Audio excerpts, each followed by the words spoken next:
In 2009, two seemingly ordinary men crossed the border from Italy into Switzerland, carrying a suitcase worth more than the GDP of most nations.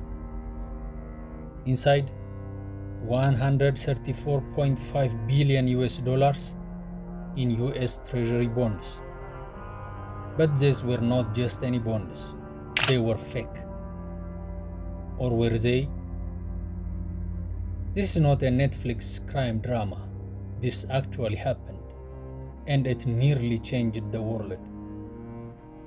This is the true story of Chiasso Incident, a $1 trillion scam with connections to intelligence agencies, mafia networks, and possibly something far more sinister.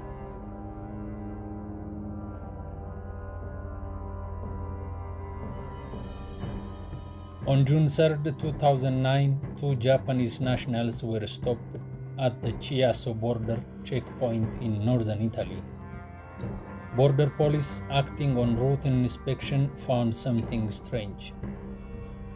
Inside their suitcase, a hidden false bottom containing 249 US Federal Reserve bonds. Denominations: 500 million US dollar and 1 billion each. The total haul, 134.5 billion US dollars. Enough to fund NASA for 60 years or erase most of Africa's debt. But who carries that kind of paper, and why? The men refused to speak. They claimed they were diplomatic couriers. They carried no passports, only immunity papers. But those papers were also fake.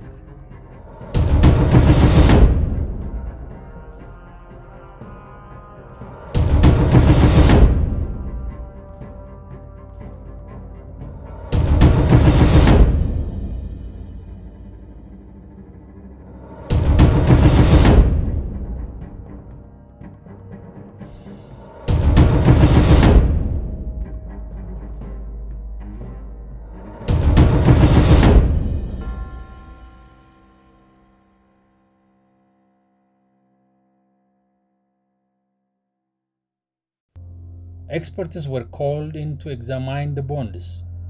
The verdict: they were incredibly sophisticated counterfeits, some of the most advanced fakes ever seen, complete with color-shifting ink, engraved seals, and watermarks. But here is the kicker: the US government doesn't issue bonds in 500 million or 1 billion denominations, at least not to the public. That raised eyebrows in both Washington and Rome. So, if they are fake, who made them? And if they are real, why would anyone want them found?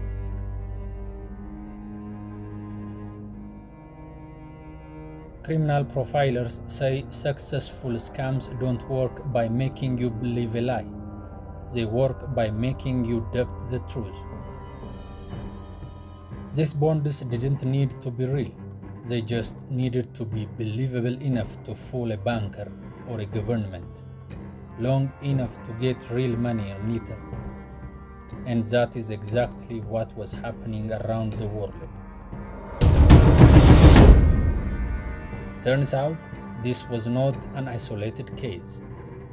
Similar counterfeit bonds had shown up in the Philippines, hidden in World War II bunkers, Indonesia, found buried in jungle vaults, Malaysia, used to back fake investment firms, even inside the US, where the FBI had seized nearly $2 trillion in forged treasury certificates since 1990s.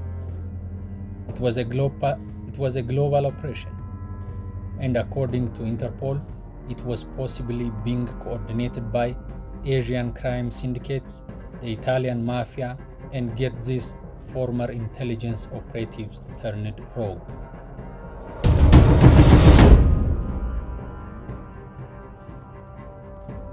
Some believe these scams are based on real assets, specifically gold stolen during World War II. A secret Japanese operation called Golden Lily looted billions in gold and treasure from across Asia. That gold was allegedly hidden in secret vaults in the Philippines and never officially recovered.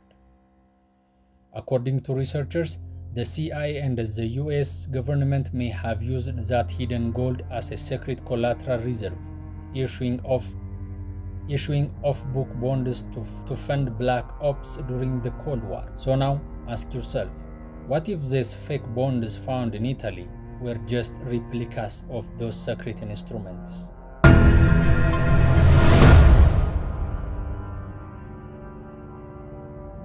The two men caught at Chiasso, they were never officially named. No mugshots, no court records, no extradition. They were quietly released, disappeared. Just like that, 134 billion US dollar vanished from the public narrative. And the Italian government, they suddenly went quiet. US officials refused to comment. This led many to ask, was this a deep state operation gone wrong or a test run for something bigger?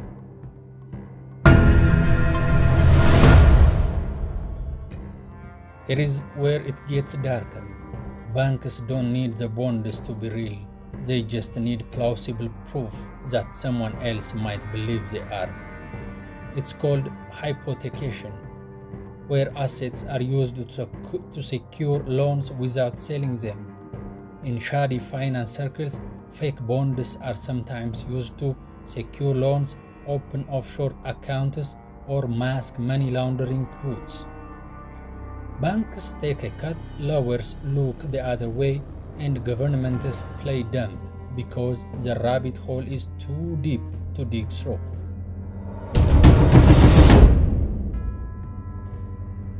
Here is a real danger. If fake money, even trillions of it, can flow through the system, what does that say about our financial system itself? Every dollar you earn, every investment you make is built on trust. But trust is easily forged. And if a suitcase of fake paper can nearly break the system, what happens when someone brings a container? In the end, no one went to jail. The bonds disappeared and the story faded into financial history. But the message was clear. In the world of high finance, truth is negotiable, power is printable, and the real scam is the system itself. This has been Darkonomics. Like, comment, and subscribe if you want more hidden stories behind the dollar sign. And remember, just because it's fake doesn't mean it is not powerful.